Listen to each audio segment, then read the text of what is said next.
के ऊपर विजय प्राप्त कर ले। वायु तत्व को बैलेंस करना कैसे?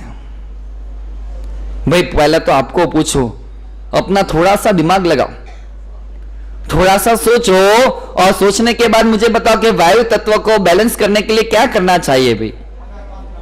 हैं? प्राणायाम करना चाहिए, हाँ, और हवा में घूमना चाहिए।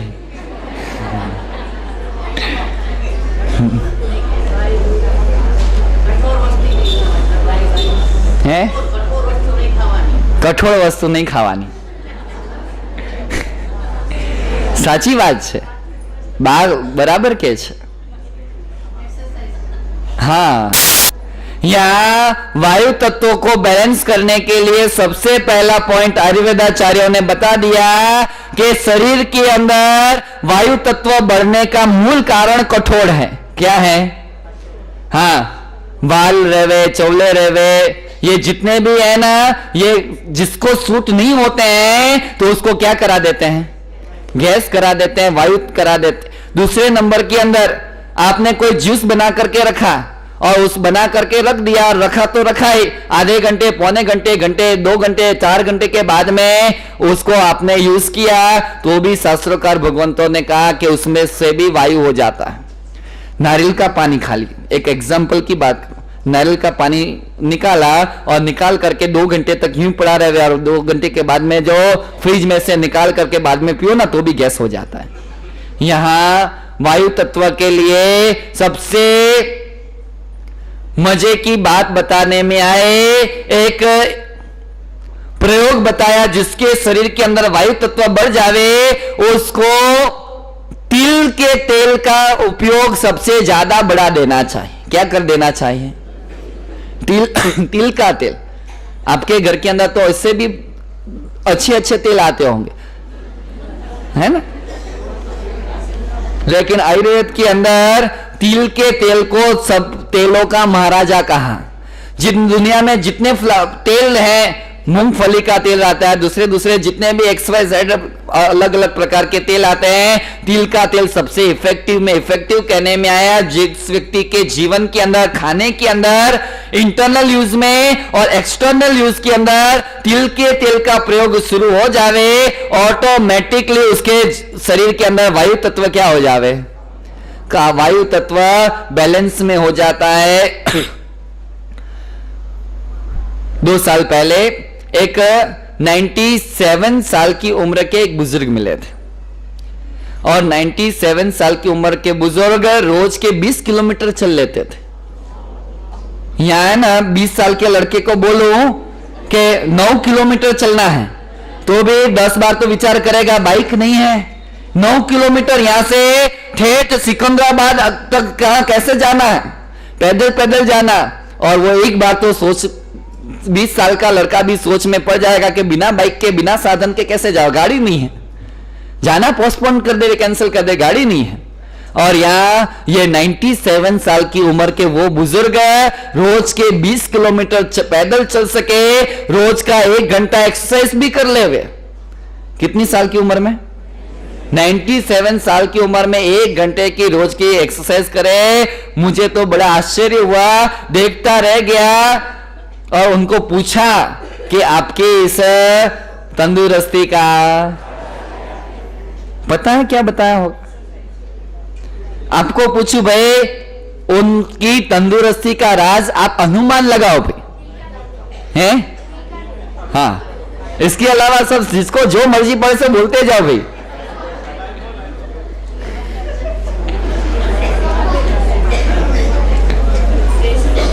यहाँ उन्होंने को पूछा कि भाई आप स्वास्थ्य के पीछे का कारण क्या, लॉजिक क्या, गणित क्या, और उन्होंने बहुत मजे की बात बता दी।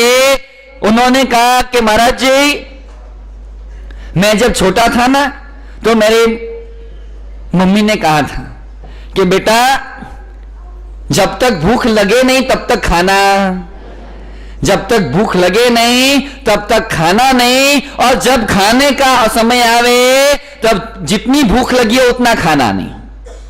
बात समझ में आ रही है? मैं थोड़ा डिटेल में भी समझाऊंगा। एक बात दिमाग में फिट करो, कि जब तक भूख लगे नहीं तब तक खाना, और जब भूख लगे तो जितनी भूख लगी उतना खाना। ये जो जीवन में अपना लोगे तो 100 साल के आयुष्य को तुम प्राप्त कर सकोगे। वो बचपन के अंदर इस बच्चे को कहा और ये 97 साल की उम्र तक पहुंचे। उसका राज ये था, भगवान महावीर ने 12 प्रकार के तपों के अंदर एक तप कौन सा बताया? सबको पता है, उणोदरी तप बताया। उणोदरी तप में क्या करना भाई? खाना तो सही, लेकिन कितना खाना? कम खाना। लेकिन अब खाने की बात तो बात की रखो, आपको पूछो कि आपको कभी आप लोग भूख लगे तब खाओ कि खाओ तब भूख लगे?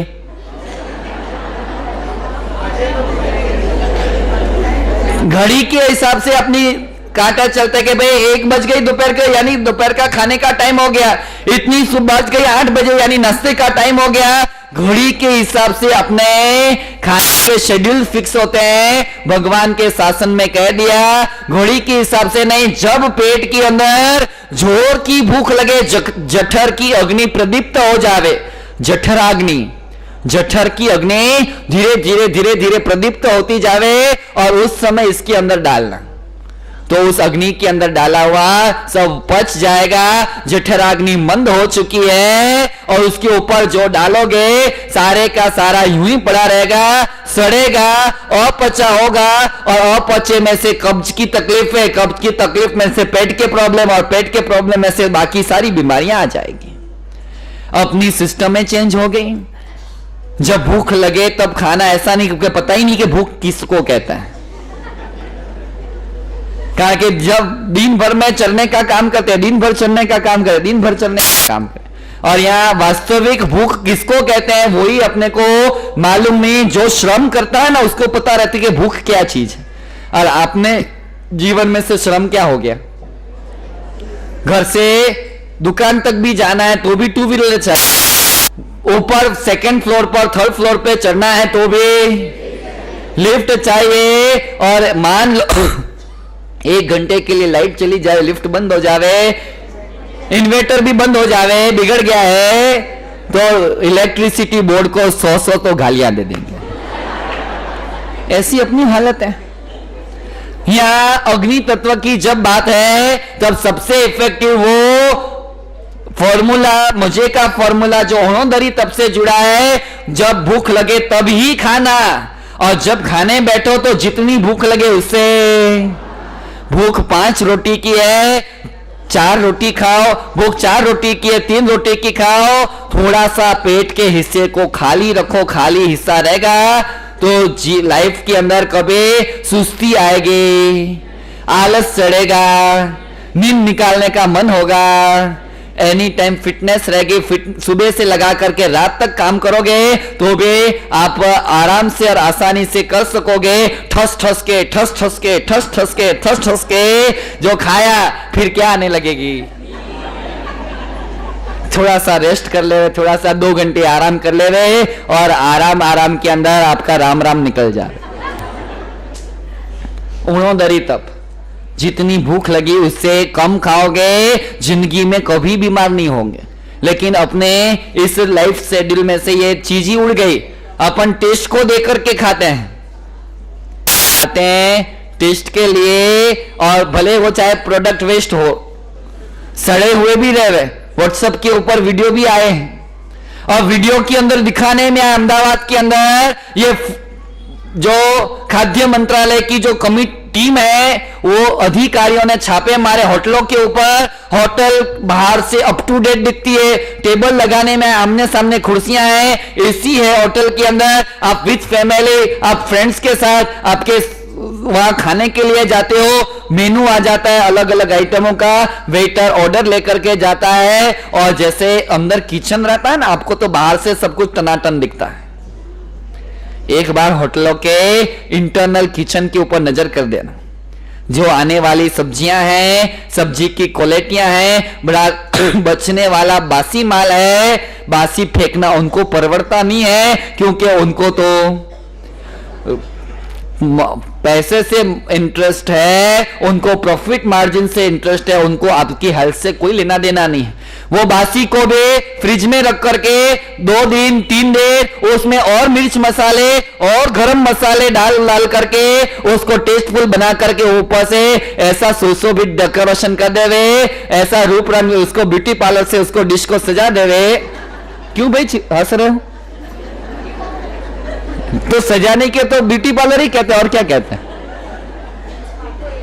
हाँ, ऊपर से ऐसे ऐसे सब छिटक करके ऐसी डिश तैयार कर दे रहे कि आपको लगे कि क्या आज खाने में 3-3 दिन के या 4-4 दिन के सड़े हुए पनीर की सब्जी और ये इस प्रकार के मैदे की रोटियां और ये पता नहीं कितने कितने दिनों का बांधा हुआ आटे रह गए, और ये इसको आप खाते जा रहे हो और आनंद लेते जा रहे हो। और बात चल रही है जब भूख लगे तब खाना, और जितनी भूख लगे उससे कम खाओगे, कम खाना, गम खाना और नम जाना। ये त्रिपदी सुखी जीवन की है। पहला तत्व पृथ्वी तत्व देखा, दूसरा तत्व इन शॉर्ट के अंदर जल तत्व को देखा, तीसरे नंबर के अंदर तीसरा तत्व अग्नि तत्व को देखा।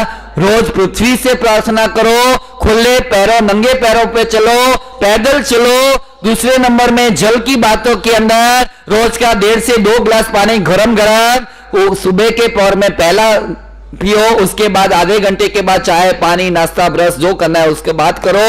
रोज के 20 गिलास पानी जो दिन के अंदर रह जावे, पूरे का पूरा कचरा क्लियर हो जावे। तीसरे नंबर के अंदर इसी जल तत्व की बात में पेट पे पानी के नैपकिन लगा करके पोछे रखने से भी ये सारा सारा कचरा निकलने में सहायक हो जाती है। तीसरा तत्व देखा अग्नि तत्व, सूर्य के रोज सूर्योदय का समय होगा ना, सूर्योदय का समय, उस सूर्योदय के समय से 10 मिनट पहले और सूर्योदय से समय से 10 मिनट बाद सूर्य के सामने खड़े रह करके सूर्य की आतापना लो।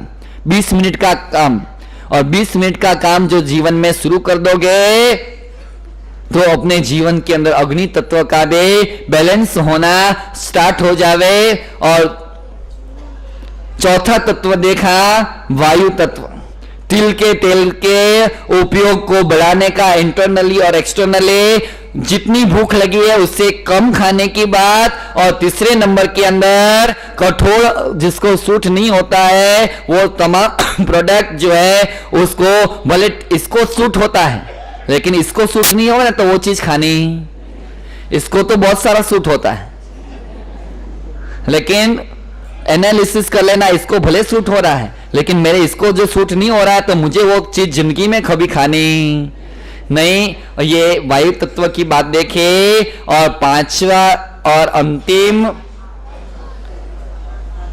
तत्व है आकाश तत्व। आकाश तत्व का जब डिस्टर्बेंस हो जाता है तो जीव को आपघात करने का मन हो जाता है। जिंदगी में आपको मान लो कभी भी ऐसा विचार आया हो कि मैं इससे अच्छा तो आपघात कर, तंग आ गया हूं कि तंग आ गई हूं, और लाइफ के अंदर कभी ऐसी बोरनेस लगे, कंटालापन की नीरस जिंदगी लगे, तो समझ लेना आकाश तत्व जो है वो डिस्टर्ब हो चुका है। आकाश तत्व को अब बैलेंस करने के लिए, आकाश तत्व को कंट्रोल करने के लिए क्या करना चाहिए? समय अपना हो चुका है, 10 बज चुके हैं। एक ही लाइन के अंदर खाली बात बता दो, यूं तो आकाश तत्व के भी 10-15 मिनट के चर्चा करनी थी, लेकिन एक ही लाइन के अंदर बात बता दो, जिसको अपने आकाश तत्व को सिद्ध करके विद्या के स्वामी बनना हो, मेमोरी पावर को सतेज करना हो, एक्स्ट्रा ऑर्डिनरी टैलेंट वाले व्यक्ति के रूप में आपकी प्रतिभा को निखारनी हो, उसको सूर्योदय से 1 घंटा पहले, कितने घंटे? मान लो सूर्योदय 6:30 बजे होता है तो 5:30 बजे अपने छत पे चले जाओ। बंगला है तो बंगले की टेरेस पे चले जाओ, अपार्टमेंट में रहते हो तो अपार्टमेंट के ऊपर छत पे चले जाओ, और ऊपर जाकर के दोनों हाथ को कान के पास में रखने और ऊपर की तरफ देख करके ओम का 24 बार नाद करना है। तीर्थंकर कितने? 24 बार ओमकार का लंबा नाद उस आकाश के सामने रखोगे, आपको पता नहीं है ये सुबह का समय जो है, एक सूर्योदय से 1 घंटा पहला विश्व भर में योग साधना करने वाले सिद्ध पुरुष, लब्धि पुरुष, योगी पुरुष उस समय ओमकार का नाद करते हैं। पूरे 14 राजलोक के अंदर, पूरे ब्रह्मांड में उस समय ओमकार व्याप्त होता है, घूम रहा होता है। उस ओम से आपका ओम क्या होता है? वो उस ओम से आपका ओम जैसे जुड़ जाता है, उस ऋषि मुनियों की, सिद्ध साधकों की जो डिवाइन एनर्जी है, विश्व भर में अपनी चेतना को उन्होंने व्यक्त कर दिए, फैला दिए। अपने शुभ अणु परमाणु, शुभ भावना के पुद्गल को समस्त सृष्टि के कल्याण के लिए उन्होंने छोड़ दिए हैं। उस पुद्गल को आप शुभ पॉजिटिव वाइब्रेशन के रूप में इस ओमकार के उच्चारण के द्वारा आकाश तत्व की आराधना के साथ में ब्रह्मांड में से आप कैप्चर कर लेते हो, आप इसको अपने शरीर के अंदर डाल देते हो। ऑटोमेटिक आपका जो जीवन है, आपका मन है, आपका शरीर है, वो बैलेंस हो जावे, प्रसन्न हो जावे। और ये इन शॉर्ट के अंदर घड़ी को देखते हुए मात्र एक बात बताई है, कभी मौका मिलेगा तो दूसरे कोई विषयों के अंदर भी ये तत्वों को जोड़ करके, इसके अलावा भी बहुत सारे जो इसके बेनिफिट्स हैं, कभी आगे बात करेंगे। आज यहां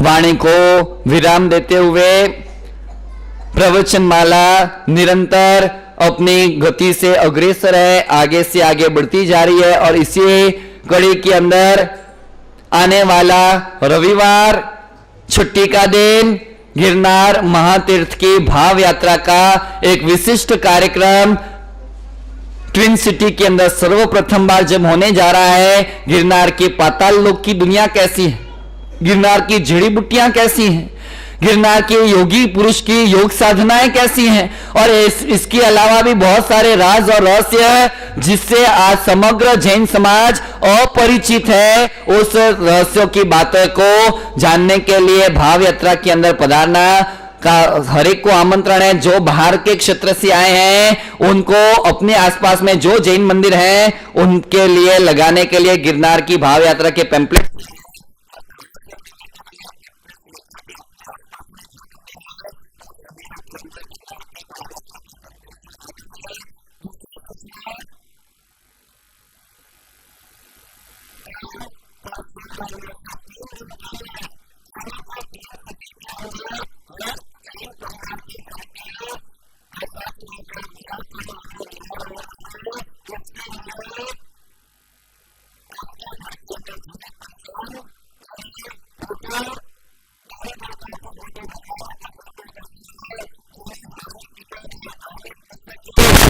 टूटी हुई मालाएं या इस प्रकार के फटे हुए आसन आदि जो भी रहे, जो धार्मिक सामग्रियां हैं लेकिन वो उपयोग में नहीं है, वेस्ट के रूप में रहे, और उसको अब कहां उसको निकाल करना, क्योंकि रद्दी में फेंक नहीं सकते, कचरा पेटी में डाल नहीं सके। तो एक बड़ा प्रश्न समाज के लिए है कि हर साल आता तो जाता है, लेकिन आते आते अपने घर में इतना सारा लोड हो जाता है कि उसकी व्यवस्थित वो फोटों के, वो तस्वीरों के व्यवस्थित साल संभाल रख रखवाली नहीं हो पाती है। ये तमाम धार्मिक उपकरण है, ये असाधना के कारण बन जाती है। ऐसे न जाने कितने पुराने पंचांगे आदि मिसयूज होते हैं। तो उसके लिए एक खास अभियान 3 दिन के लिए मात्र रखने में आया। कल कौन सा वार है? बुधवार, गुरुवार और शुक्रवार, ये 3 दिन आपके घर के अंदर दीपावली की सफाई करते हो ना, और इस प्रकार से दीपावली की सफाई तो भले जब करोगे तब, लेकिन कम से कम अपने घर में ऐसे जितने भी चीजें निकालने जैसी रहे वो सारी की सारी चीजें एक कपड़े के थैली के अंदर ला करके, और यहाँ हमारा जो उपाश्रय के नीचे जो 3 रूम बने हुए हैं उसमें पहले नंबर की रूम के अंदर आपको ये सारे का सारा सामान अपना घर का रखना है। और उसी पड़ोसियों को भी कहना, जो जैन परिवार रहे जो यहाँ नहीं आते हैं उनको भी मैसेज देना, सूर्य ट्विन सिटी में से ऐसी जो भी चीजें यहाँ इकट्ठी करने में आएगी गुरुदेव। उसके 3 दिन के बाद विसर्जन विधि करेंगे, इसके पार्सल बनेंगे और पार्सल यहां से बॉम्बे जाएंगे ट्रांसपोर्ट के अंदर, और ट्रांसपोर्ट में बॉम्बे जाकर के वहां चैनल लगी हुई है मुनिराज तपागज के, मुनिराज विश्वानंद विजय जी महाराज ये सारी की सारी सामग्री इकट्ठी करके उसको